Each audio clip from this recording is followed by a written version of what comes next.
तो देखिए, दिल्ली दहली है लेकिन निशाने पर है राजस्थान। अब आपकी टीवी स्क्रीन पर हम कुछ ग्राफिक्स रखने जा रहे हैं। तो आतंकियों के निशाने पर क्या राजस्थान है, एक सिलसिलेवार तरीके से पूरा डेटा पेश करने जा रहे हैं आपके सामने। तो आप इसमें देख पाएंगे। देखिए, अक्टूबर 2025 सांचौर से मौलाना उमर की गिरफ्तारी हुई। ये बड़ी बात आप तक पहुंचा रहे हैं ग्राफिक्स के जरिए। आगे बढ़ेंगे। टीटीपी के संपर्क में था ये। अगस्त 2025 में पंजाब पुलिस और राजस्थान सीआईडी इंटेलिजेंस ने बब्बर खालसा आतंकी मॉड्यूल का पर्दाफाश किया। आगे बढ़िए। अगस्त 2024 की तरफ रुख करेंगे तो दिल्ली स्पेशल सेल ने भिवाड़ी से अलकायदा मॉड्यूल का पर्दाफाश किया। फिर उसके 2 साल पीछे चले। साल 2022 मार्च महीने में चित्तौड़गढ़ के निम्बाहेड़ा में कार में बारूद और डेटोनेटर बरामद हुआ। ये पूरा जो ग्राफिक्स के जरिए हम डेटा आपके सामने रख रहे हैं, इसके जरिए समझ पाएंगे कि कैसे निशाने पर क्या राजस्थान है आतंकियों के। और ये कुछ आपके सामने हम डेटा रख रहे हैं, इनके जरिए आप समझ पाएंगे। और देखिए, अब सवाल क्या है, सवाल क्या खड़े हो रहे हैं कि क्या राजस्थान अवैध हथियारों का नया रास्ता बनता जा रहा है। अब ऐसा हम क्यों कह रहे हैं तो बताएंगे, लेकिन उससे पहले आप जरा ग्राफिक्स के जरिए राजस्थान के सरहदी इलाकों को अगर आप देखेंगे तो सरहदी इलाकों की तरफ आप बढ़ेंगे तो देखेंगे हनुमानगढ़ है, इसमें श्रीगंगानगर का नाम है, इसमें बीकानेर का नाम है, जैसलमेर, बाड़मेर, फलौदी, यानी ये करीब करीब 6 ऐसे शहर हैं जिन पर आप नजर डालेंगे तो इनके जरिए ही, ये इन्हीं रास्तों के जरिए जो है यहाँ पर जो आतंकी हैं घुसते हैं और जो सामान है उनकी सप्लाई होती है। तो ये आपके सामने हम कुछ ग्राफिक्स रख रहे हैं। तो जैसलमेर में कितने जासूस हैं वो डेटा रख रहे हैं। और इसके अलावा देखिए, लाल किले में यहां पास हुए धमाके से दिल्ली दहल उठी और एक गाड़ी में वो धमाके में 9 लोगों की मौत हो गई। देर शाम दिल्ली में धमाका हुआ। कल सुबह दिल्ली से सटे फरीदाबाद सुरक्षा बलों ने बड़ी कार्रवाई यहां पर की। कश्मीर के 2 डॉक्टर्स की गिरफ्तारी के बाद हरियाणा के फरीदाबाद से 360 किलोग्राम विस्फोटक और हथियारों का यह बड़ा जखीरा बरामद हुआ है। फरीदाबाद के सीपी सत्येंद्र कुमार ने सोमवार को प्रेस कॉन्फ्रेंस की। सत्येंद्र कुमार के मुताबिक आरोपी डॉक्टर से मिली जानकारी के अनुसार राजस्थान का नाम भी सामने आया है। और अब आपको 4 अलग अलग तस्वीरें भी हम सिलसिलेवार तरीके से दिखा रहे हैं। सिलसिलेवार तरीके से 4 तस्वीरें आपके सामने यहां पर रख रहे हैं। तो इन तस्वीरों के जरिए आप देख पाएंगे कि कैसे ये पूरा घटनाक्रम सामने है। और ये देखिए, गुजरात से 3 संदिग्ध आईएसआईएस आतंकी गिरफ्तार हुए हैं। तारीख क्या रही है? 9 नवंबर 2025 की तारीख रही। गुजरात से 3 संदिग्ध आईएसआईएस गिरफ्तार हुए हैं। फरीदाबाद से विस्फोटक बरामद हुए। क्या तारीख रही? 10 नवंबर। 10 नवंबर की तारीख रही जब धमाका हुआ दिल्ली में।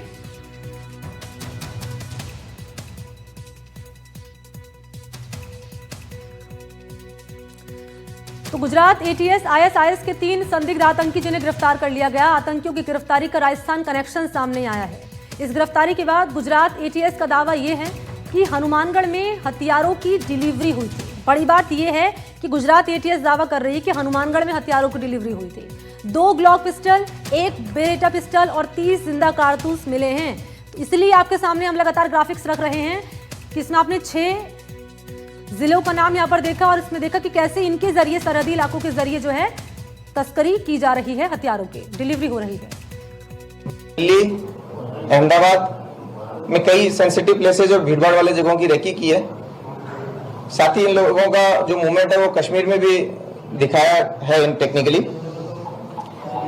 इन लोगों ने ये जो डिलीवरी है, जो वेपन्स की डिलीवरी है, वो हनुमानगढ़ राजस्थान, जो कि एक भारत पाकिस्तान बॉर्डर का जिला है, वहां से ये डिलीवरी ली है। और डिलीवरी लेकर के ये कलोल में इस डिलीवरी को ड्रॉप करके इन्होंने अपना जो उस जगह के जो फोटो, वीडियो और लोकेशंस है वो अपने फॉरेनर हैंडलर को भेजे थे, जिसके आधार पर सैयद ने इसकी आगे डिलीवरी ली थी।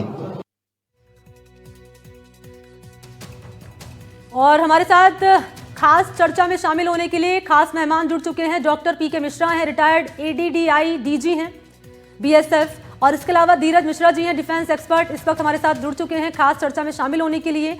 और हमारे सहयोगी भी हैं दीपक, इस वक्त इसी पर ज़्यादा अपडेट लिए मौजूद हैं। दीपक, एक बड़ा खुलासा यहाँ पर पुलिस की टीम करती हुई नजर आ रही है कि हनुमानगढ़ जो है एक तरीके से कह सकते हैं कि एक रास्ता जिसके जरिए जो हथियार हैं, तस्करी यहाँ पर की जा रही थी,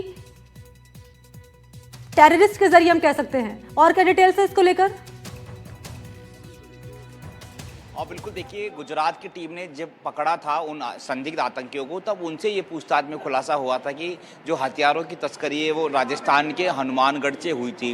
तो ये एक बड़ा खुलासा हुआ है। इसके साथ ही राजस्थान और जी। जयपुर लगातार आतंकियों के निशाने पर था, लेकिन राजस्थान पुलिस और खुफिया एजेंसी लगातार काम कर रही थी और उनकी सतर्कता की वजह से ये तमाम जो घटनाएं, हादसे हैं, वो नहीं हो पाए। आतंकी अपने मंसूबे में कामयाब नहीं हो सके। अगर सिलसिलेवार तरीके से मैं 4 बड़े आतंकी मॉड्यूल की बात करूं तो सबसे पहले तो हाल ही में अभी 1 हफ्ते पहले ही मौलाना को गिरफ्तार किया है, जो कि अफगानिस्तान के टीडीबी और पाकिस्तान के आतंकियों से कनेक्टेड था और आतंकी फैक्ट्री चलाता था और सोशल मीडिया पर युवाओं को बरगलाता था और उनको जिहाद के प्रति मोटिवेट करता था और ये स्लीपर सेल के तौर पर काम कर रहे थे और बड़ी साजिश रचने वाले थे। लेकिन इससे पहले ही एटीएस ने इसे गिरफ्तार कर लिया। इससे ठीक पहले ही लगभग 2022 में चित्तौड़गढ़ के निम्हाड़ा में नाकाबंदी के दौरान एक कार पकड़ी, उसमें आरडीएक्स मिला, उसके अंदर डेटोनेटर मिला और इसके अलावा रिमोट कंट्रोल भी उसमें मिले। जब उनसे पूछताछ की गई तो कनेक्शन जो है वो झारखंड, रतलाम और जयपुर से पाया गया। उन्होंने खुलासा किया है कि वो जयपुर के अंदर ब्लास्ट करने वाले थे और एक पुल को और 2-3 बड़े भीड़भाड़ वाली जगहों को टारगेट करने वाले थे, लेकिन उससे पहले ही पकड़ में वो आ गए।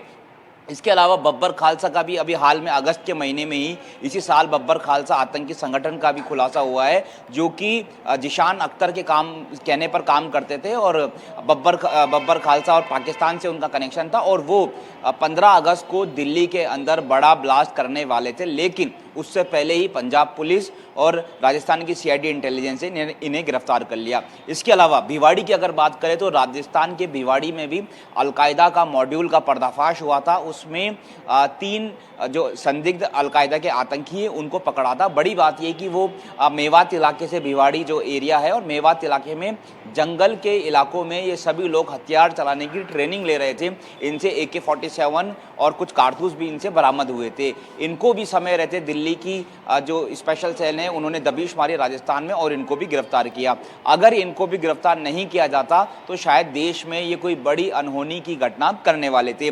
लगातार राजस्थान की खुफिया एजेंसी और देश की खुफिया एजेंसी लगातार इन पर नजरें बनाए हुई थी। वे हाल में देखा कि डॉक्टर और उनसे कनेक्टेड लोगों को पकड़ा था और इसके अलावा गुजरात पुलिस ने पकड़ा और देश में लगातार ही ये इन सभी को पकड़ा जा रहा है, जो कि देश के खिलाफ बड़ी साजिश रच रहे थे।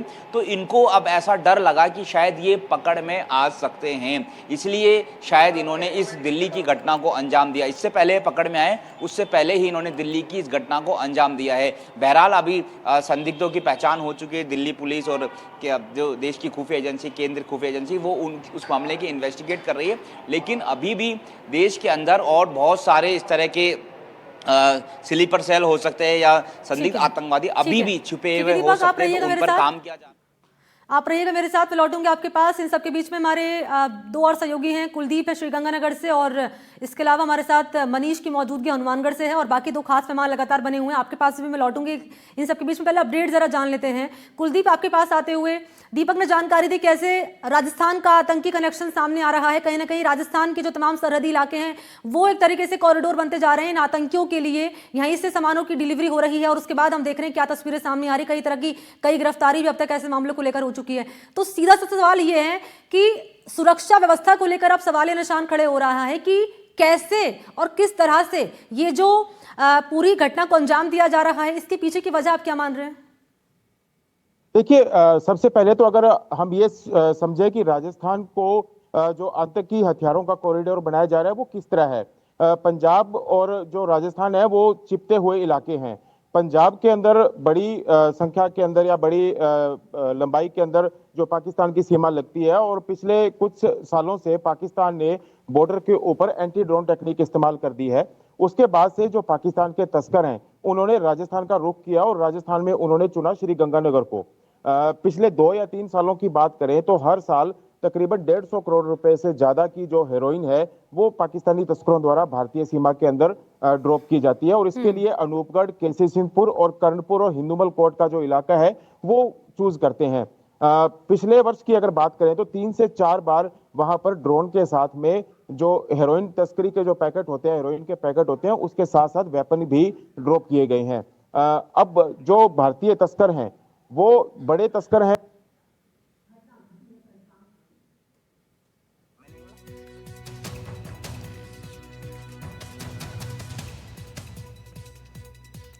ठीक है उसमें कुलदीप। हेरोइन जी भी कुलदीप। होती है और वेपन भी होते हैं, वो लेकर आते हैं जी। ठीक है कुलदीप, पर आप रहिएगा इन सब के बीच में एक बार मनीष आपके पास आते हुए हनुमानगढ़ का जिक्र करना इसलिए जरूरी हो जाता है क्योंकि बड़ा खुलासा ये किया गया है कि जो धमाका हुआ है दिल्ली में, इसकी डिलीवरी जो हुई थी यहाँ पर हनुमानगढ़ के रास्ते के जरिए हुई थी। जी बिल्कुल, जो एटीएस गुजरात ने जो 3 आतंकवादी पकड़े थे, उनमें डीआईजी गुजरात एटीएस ने जो खुलासा किया था, उन्होंने जो ये वेपन्स थे ये हनुमानगढ़ से डिलीवर यहाँ से लेना वो बताया था।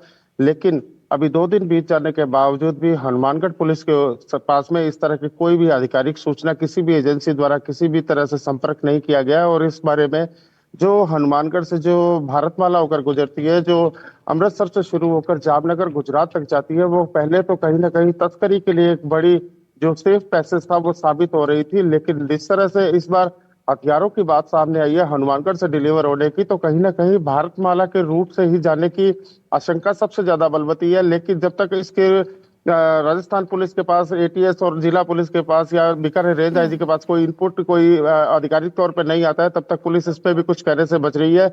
लेकिन एक काबिले गौर बात यह है कि अभी आज से लगभग 20 से 25 दिन पहले एजीटीएफ ने एक बड़ी कार्रवाई करते हुए 3 विदेशी पिस्टल, जिस तरह के जो पिस्टल इन आतंकवादियों के पास है, जो 2 ग्लॉक पिस्टल और एक ब्रीटा पिस्टल जो बरामद की है, वैसी ही जो 3 पिस्टल थी वो हनुमानगढ़ एजीटीएफ ने गोगामेड़ी क्षेत्र से बरामद की। और गोगामेड़ी जो क्षेत्र है वो हरियाणा की सरहदी सीमा से लगा हुआ है। जो हनुमानगढ़ की जो सीमा है वो अंतरराष्ट्रीय बॉर्डर के नहीं लगती है, लेकिन पंजाब और हरियाणा के एक लंबी सीमा जो हनुमानगढ़ जिला छूता है, उसमें कई बार ऐसी गाये बगाये बातें सामने भी आती है कि जो गैंगस्टर्स है वो ऐसी जो सीमा है इनको यूज करके अपनी शरण स्थली बना लेते हैं, उधर वारदात अंजाम देकर। लेकिन निश्चित तौर पर जिस तरह से आतंकी कनेक्शन इस क्षेत्र का जो सामने आया है, वो कहीं ना कहीं हनुमानगढ़ के लोगों के लिए भी एक विचार का विषय है। वही जो पुलिस है वो लगातार इस तफ्तीश में जुटी हुई है कि हनुमानगढ़ का कनेक्शन क्यों है, लेकिन अभी तक हनुमानगढ़ पुलिस के पास कोई भी आधिकारिक तौर पर इसका इनपुट नहीं आया है। अब देखना ही होगा कि जो एटीएस गुजरात है वो आगे इस बात को किस तरह से डेवलप करती है, क्योंकि उन्होंने जो हनुमानगढ़ को लेकर जो ये हथियार जाना बताया है और एजीटीएफ की भी कार्रवाई के अंदर जिस तरह से उसी तरह के जो विदेशी पिस्टल पकड़े गए हैं, क्या इनका कोई आपस में कनेक्शन है, ये एक बड़ी जांच का विषय है।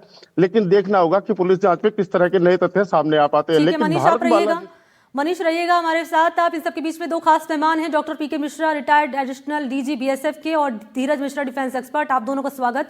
पहले मैं धीरज मिश्रा जी आपके पास से आ रही हूं क्योंकि आप डिफेंस एक्सपर्ट हैं, तो आप बेहतर तरीके से समझा पाएंगे ये बड़ा खुलासा। हालांकि ये अभी शुरुआती तौर में ही है, कंफर्म पूरी तरीके से नहीं हो पाया है कि हनुमानगढ़ के जरिए रास्ते यहाँ पर सोचिए डिलीवरी हुई है हथियारों की, और उसके बाद जो है दिल्ली में पूरा घटनाक्रम सामने है, पूरी जो दिल्ली है वो दहल उठी धमाके से। ये तो एक चूक के तौर पर देख सकते हैं, कहीं ना कहीं सरहदी इलाकों का ये कनेक्शन सामने आ रहा है। अब यहाँ पर सुरक्षा ज्यादा चौकस करने की जरूरत है। अगर शायद होती तो शायद ये घटनाक्रम सामने नहीं आता। आपको क्या लगता है? बिल्कुल बिल्कुल मैडम, आपने सही कहा। पिछले कुछ समय से राजस्थान तस्करी, चाहे नशीली तस्करी गतिविधियों का केंद्र बन चुका है, वो हथियारों का केंद्र बन चुका है। इसका सबसे बड़ा कारण है कि राजस्थान का बॉर्डर 1070 किलोमीटर से भी लंबा बॉर्डर है, और सबसे बड़ी बात है यहाँ पे बेरोजगारी है। और जो संगठन जो संगठित होकर जो अपराध करते हैं, हथियारी तस्करी करते हैं, उनको राजनीतिक दलों का, राजनीतिक माफियाओं का संरक्षण है। बेरोजगारी की समस्या बहुत ज्यादा है राजस्थान के सीमावर्ती जिलों में, इसलिए जो बेरोजगार युवक है वो इनके चंगुल में फंस जाते हैं। उसके पश्चात हम ये भी देखेंगे कि ड्रोन टेक्नोलॉजी में जो पाकिस्तान के पास जो ड्रोन आ रहे हैं, उनकी टेक्नोलॉजी में बहुत ज्यादा उन्होंने सुधार किया है। पहले उनके ड्रोन केवल 2 किलो का हथियार उठाने में या 2 किलो की विस्फोटक सामग्री उठाने में सक्षम थे, किंतु अभी ये देखने में आया है कि उनकी ड्रोन टेक्नोलॉजी में नए नए फीचर्स ऐड हो चुके हैं, और वो 15 किलोग्राम से भी ज्यादा विस्फोटक सामग्री राजस्थान के अनेक क्षेत्रों में ले जा रहे हैं। और ये बहुत ही गंभीर समस्या है, क्योंकि राजस्थान एक बॉर्डर एरिया है। यहाँ पर किसी प्रकार की अशांति फैलेगी, और यहाँ से यदि इन गतिविधियों को नहीं रोका गया, यदि भ्रष्टाचार का जो प्रशासन का जो तबका ऐसे मुलव्वस है, और जहां इनको राजनीतिक संरक्षण मिल रहा है, यदि इसको नहीं रोका गया तो दिल्ली जैसी अनेक घटनाएं बहुत तेजी से पूरे भारत में होगी। मैं आपको बताना चाह रहा हूं कि यह गतिविधियां बहुत दिनों से चल रही है, पिछले 5-6 महीनों से ऐसी गतिविधियां काफी तेजी से चल रही है, और अभी इंटेलिजेंस एजेंसियों को इन गतिविधियों को रडार पे लाना होगा। और इंटेलिजेंस शेयरिंग जो लोकल लेवल पर होती है, जो लोकल लोग इन लोगों से मिली भगत करते हैं, जो ये तस्करी करते हैं, उनको आइडेंटिफाई करना होगा, उन पर उनकी लगाम कसनी होगी, तभी इस प्रकार की गतिविधियों की पुनरावृत्ति नहीं होगी। नहीं तो पुनरावृत्ति होती रहेगी गाए बगाए, हम कुछ नहीं कर पाएंगे। और पुनरावृत्ति हो भी रही है यहाँ पर धीरज जी, क्योंकि लगातार जो मामले सामने आते आ रहे हैं, हम यहाँ पर ग्राफिक्स भी रख रहे हैं। सांचौर की बात कर ली जाए, हनुमानगढ़ की बात कर ली जाए, और तमाम शहरों से ऐसे तस्वीर सामने आई है। कई गिरफ्तारी अब तक ऐसे मामलों को लेकर हो चुकी है। पीके सर, आपके पास आते हुए, क्योंकि आप रिटायर्ड एडिशनल एडीजी यहाँ पर डीजी रहे, माफ कीजिएगा, बीएसएफ के, तो आप इस पूरे घटनाक्रम को किस तरह से देख रहे हैं? ये जो सरहदी जिले हैं, कहीं ना कहीं ये एक कॉरिडोर बनता जा रहा है।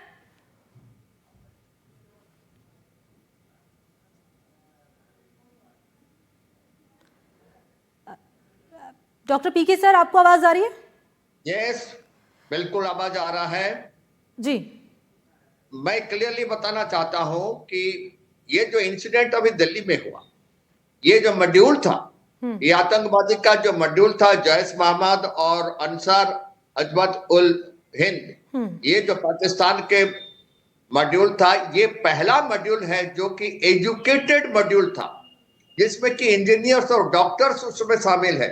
ये बहुत पहले देखा गया। पहले तो इनके हैंडलर्स तो अनपढ़ होते थे, लेकिन ये तो बिल्कुल they are doctors and they are engineers, जिसके ऊपर कभी भी डाउट नहीं हो सकता था। और ये पुलवामा बेस्ड है, ये कोई राजस्थान वहां पर हरियाणा या एनसीआर बेस्ड नहीं है, इनका बेस पुलवामा में है और उन्होंने अपना पाकिस्तान हैंडलर के साथ संपर्क में थे। लेकिन इनका इंट्रोगेशन में और जो गुजरात और राजस्थान में जो मिलिटेंट्स आतंकवादी पकड़े गए थे, उनका इंट्रोगेशन से पता लग रहा है कि ये जो अमोनियम नाइट्रेट और ये जो वेपन्स है, ये तकरीबन राजस्थान बॉर्डर से आ रहा है। मैं बताऊंगा राजस्थान बॉर्डर से कैसे आ रहा है।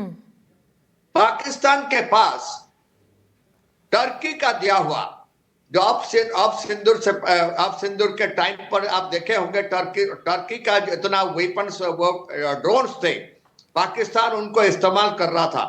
अब ये जो ड्रोन्स है, दे आर स्टेल्थ ड्रोन्स, और ये बहुत लो हाइट में आते हैं, जिसको कि कैप्चर नहीं हो सकता है, और वो 16 फिगर ग्रिड रेफरेंस में अपना वेपन्स और अपना ड्रग्स और अपना एक्सप्लोसिव डंप करके ये वापिस भी चले जाते हैं लो हाइट में, ताकि वो अपना एटीसी के थ्रू में या हमारा जो ड्रोन्स है या सैटेलाइट्स है उसके अंदर में वो नहीं आते हैं, उनको पकड़ नहीं सकते। अब इसमें जो है सिर्फ पंजाब में ड्रग्स नहीं आता है, राजस्थान में वेपन्स और एक्सप्लोसिव्स का मात्रा जो है ड्रग्स में, ये जो है पाकिस्तान में उनका जो हैंडलर है, पाकिस्तान का हैंडलर्स, ये राजस्थान का श्रीगंगानगर, हनुमानगढ़ और अपना बाड़मेर का बॉर्डर, ये इस बॉर्डर में तकरीबन बाड़मेर और जैसलमेर बॉर्डर में इनको अंदर भेजते हैं, जो कि तकरीबन 50 किलोमीटर के अंदर आकर के एग्जैक्ट पॉइंट पर वो डंप करता है और वहां से वो वापस चले जाते हैं। अगर डंप होकर के वहां गिर जाता है तब तो पता लगेगा, लेकिन ये जो ड्रोन्स है, ये ड्रोन्स वापस चले जाते हैं हैंडलर के पास, और यहाँ पर जब डंप करता है इसका लोकेशन पहले से ही यहाँ का सर, जो मैं सवाल यहाँ पर जोड़ रही हूँ, सेल्स माफी के साथ में आपको एक सवाल मैं यहाँ पर जोड़ रही हूँ। जब ये फरीदाबाद में अमोनियम नाइट्रेट पकड़ा गया था बड़ी क्वांटिटी में, और इसके अलावा जब ये पूरा हमने देखा कि एक बड़ा खुलासा हुआ है, तो आपको नहीं लगता तभी सुरक्षा एजेंसियों को अलर्ट हो जाना चाहिए था? मैं खास तौर पर इन सरहदी इलाकों में जो जवान तैनात रहते हैं, यहाँ पर जो पूरी टीम काम करती है। एब्सोल्युटली, मैं ये जब 3000 केजी अमोनियम नाइट्रेट पकड़ा गया और उसके साथ साथ फ्यूज पकड़ा गया, उसके साथ साथ वेपन्स पकड़े, डिफरेंट टाइप का वेपन्स, उसके साथ साथ अम्युनिशन पकड़े गए, तो इसका इमीडिएट तो पता लगा जो तारीख थे और उम्र थे, ये तो पुलवामा के थे। पुलवामा में इमीडिएटली उनका घर में उनका भाइयों को अरेस्ट किया गया, उनका मां को अरेस्ट किया गया, और काफी और भी अम्युनिशन हथियार वहां से पकड़ा गया। लेकिन ये जो उनके पास हथियार आया, ये बॉर्डर से है, बॉर्डर से पाक हैंडलर से आया हुआ है, और ये ड्रोन के थ्रू में, ये बाय लैंड बॉर्डर में नहीं आता है, ये ड्रोन के थ्रू में हैंडओवर होता है। ये पंजाब बॉर्डर में आता है और ये राजस्थान बॉर्डर में आता है, कश्मीर बॉर्डर में जो होता है वहां का प्लानिंग होता है, जो पुलवामा प्लानिंग होता है, और इससे इनका पहले जाकिर मूसा के साथ जाकिर मूसा मारे जाने के बाद जो पाकिस्तान का खेल और मुजफ्फराबाद पीओके में है, वहां पर इनके हैंडलर है, इनके हैंडलर से बातचीत होता है और रेफरेंस में 50 किलोमीटर 60 किलोमीटर के अंदर टर्की का जो स्टेल्थ ड्रोन है उसमें वो आकर के डंप करके चले जाते हैं और हमको बिल्कुल सतर्क रहना चाहिए। इनका टारगेट इस बार तो एनसीआर रहा, इनका टारगेट राजस्थान हो सकता है, इनका टारगेट गुजरात हो सकता है, इनका टारगेट बॉम्बे हो सकता है। इनका स्लीपर सेल राजस्थान में भरे हुए हैं, एनसीआर में भरे हुए हैं, तो हमको इसमें सतर्क करना पड़ेगा। इस टाइप का जो टर्की और ठीक चाइना का है डॉक्टर पीके मिश्रा सर, बहुत बहुत शुक्रिया, आपका समय मेरे पास कम है, मैं इतना ही दे पाऊंगी। और धीरज मिश्रा जी, आपका भी बहुत बहुत शुक्रिया, और आप तीनों का भी बहुत बहुत शुक्रिया तमाम जानकारी इस खबर पर देने के लिए। तो देखिए, सवाल यही है कि क्या जो सरहदी इलाके हैं ये कॉरिडोर बनते जा रहे हैं हथियार तस्करी का आतंकियों के लिए, ये एक बड़ा सवाल यहाँ पर बनता हुआ नजर आ रहा है। और देखिए, अगर ऐसा है तो ऐसे मामलों पर सरकार को, सुरक्षा एजेंसियों को अब सख्त कार्रवाई करने की, मॉनिटरिंग करने की और सख्त कदम उठाने की जरूरत है। और इन्हीं तस्वीरों के साथ इस खास चर्चा में फिलहाल के लिए इतना ही। बाकी खबरों के लिए आप देखते रहिए एनडीटीवी राजस्थान।